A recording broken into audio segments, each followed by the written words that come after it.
Hi there, my fellow builders and home enthusiasts. Welcome back to another exciting episode of Housing and Construction, your go-to source for all things related to designing, building and maintaining your dream home. I am Bash, your host, and I'm thrilled to have you join us today. Why? Because we've got a jam-packed show lined up that is guaranteed to ignite your passion for building and renovating. So buckle up and let's dive right in.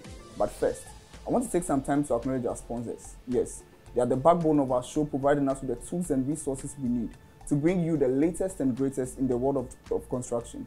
So do make sure you stick around during the commercial break to learn more about their innovative products that is going to take your building project to the next level. Now, if you are as excited as I'm about today's show and the awesome content we share, I'd like to personally invite you to smash that like button and hit that subscribe button so that you're always the first to know when we drop our new videos. Because first of all, you'll never miss out on any of our episodes, and secondly, you'll always be caught in the loop when it comes to the latest trends, tips and tricks in the housing and construction industry. Also, do not forget to ring that notification bell so you're always the first to know when we drop our new videos. Now, let's get to the heart of today's show. I have with me a highly esteemed architect who is the CEO of Spektra Global. Please help me welcome Mr. William Evans Halm. He's our resource person for today. You're welcome, Architect Halm, and it's our pleasure to have you on this show today. Thank you very much. It's my pleasure to be here. Yes, sir. We noticed your office is very, very nice. No wonder you're an architect. Your office is very, very, very nice. That you cannot say this is what you do, and when they visit your office doesn't speak of what you do. Yeah. So it just speaks of what you do. Yes, sir. Yeah. Wow. Very well spoken. Thank you, sir. So let's delve into our discussion for today. All right. So first of all, I want to know what the role of architects is in the construction industry. Okay, so I would say that an architect is like the one who creates the vision. Construction is the outcome of what is in the architect's mind. So an architect basically will design something based on a client's requirement. So let's say somebody says, I want to design a project, a house, an office, a hospital. Speaks to the architect. The architect takes all the information and comes up with a design. Then this design, drawings are done towards this design and is detailed out and it's built.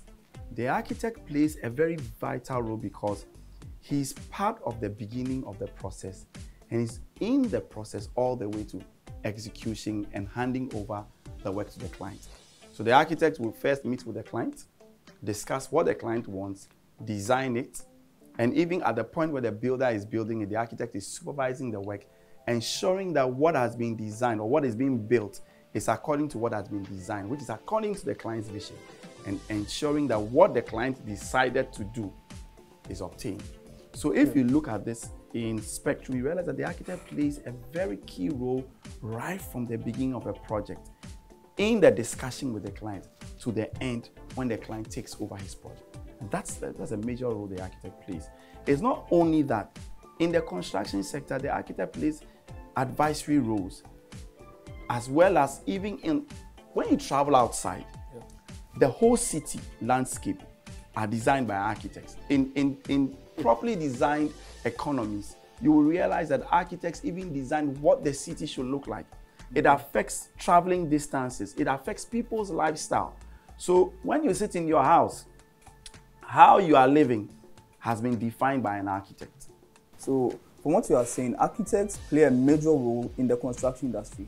So exactly. We know that the construction industry is so vast. So you probably work with a lot of professionals. Mm-hmm. Where exactly does the architect come in when it comes to professionals? Are they the head of the team? Is someone above them? So traditionally, architects are the team leaders. The one who, because of the peculiar role of an architect, being the one who interfaces with the client, and the client holding the architect responsible for what he or she wants. The architect plays the leading role, and the architect works together with other allied professionals. So the architect will work together with a quantity surveyor, he will work with a structural engineer, he will work with a MEP engineer, we even work with maybe technology guys, depending on the kind of project you are working with. Also on very complex projects, I mean, as times are changing, on complex projects, a new sort of role has emerged, where it's in code like a project manager role, who sort of tries to coordinate everybody and allows the architect to deal with the design. But traditionally, the architect is the lead of all the professionals because of his peculiar role of being the one who works directly with the clients, getting their information, and also being the one who bears the vision of the client first by designing the sketch, the design, the impressions, the 3D, what the building will look like. So that's how come the architect becomes the lead of role. But it works together with all these, because without these other professionals, the architect alone cannot function. Okay. So how do they ensure that the construct or the ongoing construction project is running smoothly? Because I'm sure after the design is done, they hand their drawings over to professionals to look at the drawings to work. So how do they ensure that these construction, the various stages are being run smoothly? So I would say that there are a lot of to be able to deliver or to ensure that the project is running smoothly, there are inspections, there are supervision. When you are constructing any building, it's unfortunately sometimes in our land, a lot of people are building without any architect, building without any professional, building without supervision. Now, architects are there to ensure, together with the rest of the professionals, to ensure that the building is following the design. Okay. The specifications are being followed. And this is done through regular site meetings. Yeah. So let's say you are doing a house. Yeah. An architect is supervising. Maybe he's visiting the site maybe every week. Okay. When he comes to the site, he's meeting with the team. He's checking the drawings to make sure that, look, are you following the drawings? He's checking dimensions on site. The architect is also trained to be able to see. Experienced architect can tell if a wall is crooked, if a beam is crooked, if a floor cast is not level. So when the architect comes to the site, he's checking your straightness of your line. He's checking whether the design is being followed. He's checking dimensions, checking your window position. He's checking the finishing of the work. If you are tiling, he's checking whether the tile has been well set. So to ignore an architect actually is to your detriment. Okay, very, very insightful, Mr. Halm. So is that to say that you can look at one building and just by how it has been constructed and the design elements, you can say this wasn't designed by an architect? Absolutely. Without a shadow of a doubt, I can see a building, I can tell this was designed not by an architect. Because you see, architecture is a science and an art. Yeah. And it's a balancing of the two. And that's what makes it a very special profession. Now, when you look at a building and the proportions are wrong, you can tell that this person did it without an architect, because the architect works with certain kind of design elements, proportion, rhythm, and other kind of design elements. And sometimes when you don't design with if the building is not built or designed by an architect, you can tell the proportion is off. Yeah. You can tell the kind of even the juxtaposition or the putting together of finishes. You can see that the building is struggling with a lot of colors. Yeah. You can tell that there's something off, right? So when you see a building designed by an architect, you can tell there's some calmness, there's some simplicity, all the things are tying together, and it makes sense because it's not just aesthetics, it's also function. Okay. If you see a church building, it should look like a church building, unless in the era where we're doing buildings that don't speak to the function, right? But if you see a house and it looks like a school, there's something wrong with it. Exactly. Well, it's a cause for argument, but principally it is. Yes. That's true. And you mentioned aesthetics and function. Can you elaborate more on that? To a homeowner, to someone out there, to a client who is interested in putting up a structure. Most of the time, as a client or clients would want to be focused on the finished product. How do my buildings look like? But you mentioned aesthetics and function. Seeming like they go hand in hand. Can you please tell us more about that? Who wants to buy a nice car that cannot move? Not me. Exactly. So you want to buy a car. You want a nice car. Yeah. But you want the car to be able to take you from point A to point B. When you sit in car, it spark in the morning, it must spark. Yeah. Who wants to buy a car that every morning you are pushing the car? It doesn't meet the function, right? In the same way, when you are building a project, there are certain needs that you want met. You want a home. You want your home to be calming, to be relaxing. You want to wake up in the morning and the sun is not in your bedroom. You don't want to have your house from morning to evening, you have to turn on the lights. That's a function you don't want. You want your house to be airy. You want to have ventilation. You want So every project has a function it must play.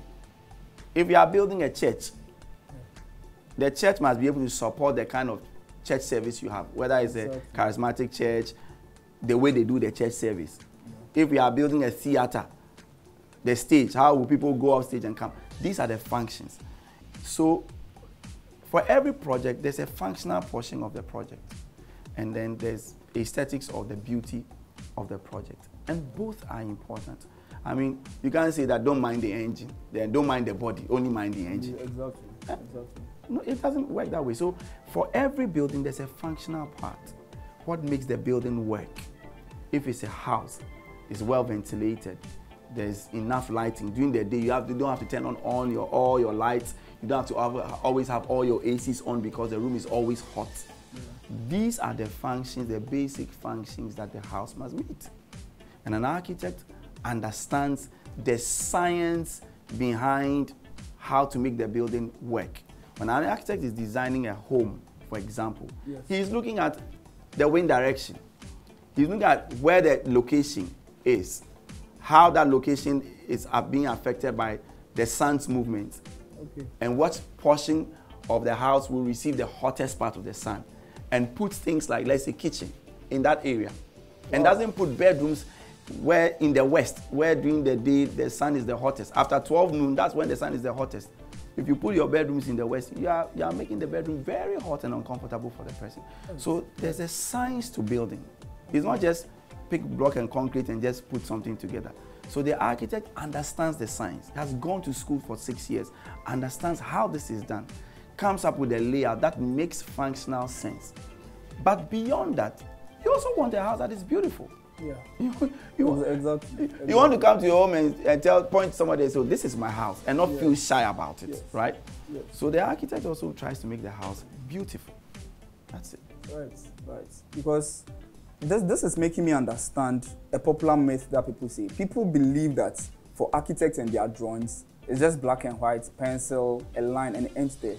But hearing you talking about ventilation, the sun direction, the wind direction. So a lot goes into the plan than what meets the eye. And I think that's what clients don't understand.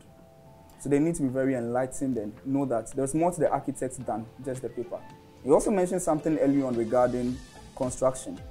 You know, many people, when architects are done with their design, it just ends there. They start building. What will you tell clients regarding their design, their building, constructing, and then the professional who is the architect? I'm trying to look for an analogy to explain, to make it very easy to explain. Okay. First analogy is that which woman who wants to give birth wouldn't go to a hospital and wouldn't want a doctor to attend to them when they are sick, and will try and go for a wayside one exam? You're not there because your life is in question. Yes. What everybody must realize is that even if it's a small house, it's a major investment. Building a house is not buying a watch. It's a major investment. So you want to safeguard your investment. Having done the drawings, the drawing is only the vision. It's only telling you what you would get potentially. Executing it is another issue. You want to make sure that what you have spent money on, and the greater one that you are going to spend a bigger chunk of money on, will be built according to what you agreed with the architect, what he showed you, and you said, this is what I like. Okay. The architect will design the layout, show you the impressions, and you're happy and say that this is going to happen. Yeah. Construction is a different case.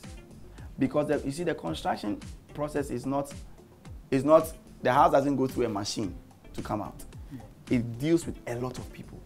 Any building needs a lot of people. Carpenter, mason, tilers, cabinet guys, so many people. Yeah. Who is going to coordinate all of these guys to ensure that they are following the drawing? Who's going to ensure that quality for which you are spending the money, you are getting the quality? Who is going to make sure that after all the investment you put in to build a house, it was done right? Yeah. And at the end of the day, the ventilation that you were looking for which it was designed, the daylighting, and all that is actually achieved. So the architect has a role just beyond just designing. This highlights all the roles of architects. Right? They are, everyone, when you go to an architect to design, please ensure that the architect sees the project through to the end. That is the value. The architect's value is even more than that. Sometimes you even have to start discussing your intentions, your ideas with your architect. Let's say you want to do an investment project. Okay. You want to do something to rent. Yeah. The architect is trained to even tell you the location where you are going to do it and what will fetch you the best money. Because in renting properties, if you get the location wrong, you spend money. You can take a house, right? For example, you can take one house, build that same house in a particular location. Okay. There's a kind of rent you will never get beyond. Take that same house, don't change it, put it in another location. You get twice the value. The architect understands the dynamics of this. It's not just drawing. And when I hear people say, "Oh, architect draw plan, mommy," exactly. The architect doesn't draw plan. That's what the clients know. That's what they know, and they think it just ends there. Architects don't draw plan. Exactly. They design a building. Okay. We don't draw plans. Yeah. We design a building, and designing a building includes plans, includes other people, electrical structures, ventilation, window positioning. All that is what comes together to design a building. So let's stop saying architect draw plan, mommy. Architects don't draw plans for people. They say architect design something for me. Some also say build my house for me because they think you are the mason. Right. And also, so I think many a time clients run away from architects because of their fees, probably how expensive it is. It's like, for example, I prefer to drive a BMW car. Someone prefers to drive a Kia 40 or something. But then these are two different cars with different prices. You know, sometimes they want a very beautiful building, but then their budget is saying something else.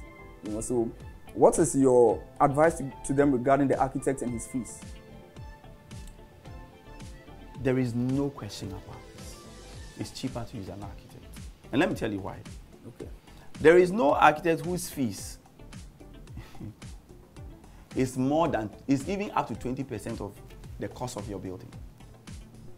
Yeah. It's not even up to 20%. It's not even up to 20%. Even all the professionals put together, it's not up to 20%. Oh, so in other words, if you want to build, you should be able to afford an architect. Exactly. If you are going to spend, let's say, $200,000 or $100,000 or $50,000 to build a house. Yeah. You want to spend $50,000 to build a house, how can you say, I can't pay an architect who is not taking even 20% of the $50,000? Right. So, but the thing is that people focus on the fees of the architect. What I'm saying is that you are spending more to build a house and you are putting it in the hands of a non-professional. Let me tell you a funny myth I have found in the industry. Okay. Where you should safeguard is the usage of your material is 70% of your building costs. Okay. So let's put three factors in place. You are going to build a house. Yeah. 70% is material. 30%, let's say, is labor. Rough idea. Let's say architects and all professionals put together, maximum that it can ever go beyond, let's say 20%. If you were to, you have 20, you have 30, you have 70. If you had one shot at safeguarding the pots, which pot will you safeguard? Will you safeguard the lowest pot? No. You safeguard the one which is going to cost you the more. Exactly. So you take 70% of the money you are going to spend and you put it in the hands of a non-professional who goes to do an operation and doesn't want to get a qualified doctor. Because you see, the person understands the implication that this is my life. Yeah. For many people, they will build one house in their lifetime. Many people. That's your life savings. Why make the mistake and put it in their wrong hands? Because you see, that money that you will spend to build a house, that money will not change whether an architect designs it or not. But what you will get, and let me give you an example. Okay. Supposing you are going to use this money, this building, to take a loan, it makes all the difference. You can spend $50,000, build a house. Don't use an architect. Go ahead. I guarantee you. Spend another $50,000. Let an architect design it for you. Build the house. The one that was designed by the architect, the moment you finish it, the amount of money you can use it to raise, I can guarantee you will be twice what was not done by the architect. Immediately you see the value that you have been able to raise by getting an architect to design your house. So, I mean, the answer is very clear. It's cheaper for you.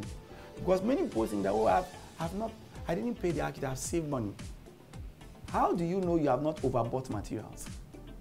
How do you know the guy who is building for you, who is not a professional, how did he calculate the iron rods that you have to buy? Exactly. He just said, oh, this one, by experience, I think you need 10 tons of 15 mm. How do you know that you don't need 5 tons? Okay. He has poured 10 tons into your floor slab. To you, the building is very strong, but you wasted material. And that is 70%. That material controls 70% of your building project cost. So if you were to manage costs and you were able to manage the 70% and make better savings on your 70%, you have made a greater savings on your project than run away from the smallest pot. So that's how I look at it. So as a man with so much experience, have you encountered any practical examples where you've had very stubborn clients who probably initially went to, someone who is not professional enough to put up their structure, and they later come to you that this is the problem, so can you help me with this, I will not call them stubborn clients. I would say maybe for lack of knowledge, they didn't know better. Okay. We've had projects that people had started something, they've broken, they go to the side, they don't like it, they break it, they come back, something is done, they break it. What over time, unfortunately for them, what they realize is that even when they break, it costs them money to break. Okay. When they are rebuilding, it costs them money to rebuild. Yeah. When you do all that break and this thing with an architect on paper, it doesn't cost you a peso. When you design with an architect, the architect can do 2, 3, 4 options. In quote, he's changing, he's breaking, he's doing it on paper. It's not costing you any money. So when you go to the site, it's like a good carpenter. Yeah. Measure twice, cut once. Exactly. So yes, we've encountered people who maybe for lack of knowledge have gone on their own, done some things. And every time when we take even what they've done to a point and we model it and remodel it, and what they see, what they get after that, they are blown away by how we could even turn what was sitting on site that he didn't know or she didn't know what to do with it to what was done. But that's the truth. That's why everybody has a training. A doctor is trained in his profession. He goes to school, he learns the rudiments. A lawyer is trained to do that. A businessman is trained to run a business. An architect is trained to design and to supervise and to build. Yeah. So it's always cheaper to use the right professional. There are other architects out there. What would be your advice to clients in selecting the right architect for the job? Because most probably, you may be a good architect. Someone else is also an architect, but not as good or not as competent. What would be your advice to the clients in selecting the right architect? It's a tricky question because nobody goes to an architect and says, show me your certificate and what marks did you get in school. Yeah. But I think that one of the things you can do in selecting an architect is get a recommendation from somebody who has worked with the person before. I mean, in all fairness. And also look at the person's experience. What have they done before? So when you see what the person has done before, it gives an idea. Yeah. Get also a recommendation of somebody who has worked with the person before. But there's a third thing that I want to add up. A lot of people forget. Have a discussion with the person and see whether the two of you would be a good fit. Because you can have a brilliant person, but if the two of you cannot be a good fit, your construction project will fail. Because construction is not, building a house is not a 1-week affair. Minimum, you are spending like 6 months. Yeah. So you're going to be interacting with this person for 6 months. So sometimes engage the person, talk to the person, find out a little more about the person. Ask about the person's design thoughts, what he thinks. I mean, I've had clients who have come to me and asked me, what's your design philosophy, blah, blah, blah. And we've discussed and what I think about design. And they see whether I am a good fit for them. Talk to the person a little more beyond he's competent, beyond what he has done before, beyond his experience. Because beyond the technical competence, you're also going to have a relationship of a sort with the architect for the next 6 months, or the next 1 year, or the next 2 years, howbeit the duration of your project. Wow. So that's also an important. Okay. It's usually not seen as a hard technical competence, but it's a soft quality that you need. Yeah.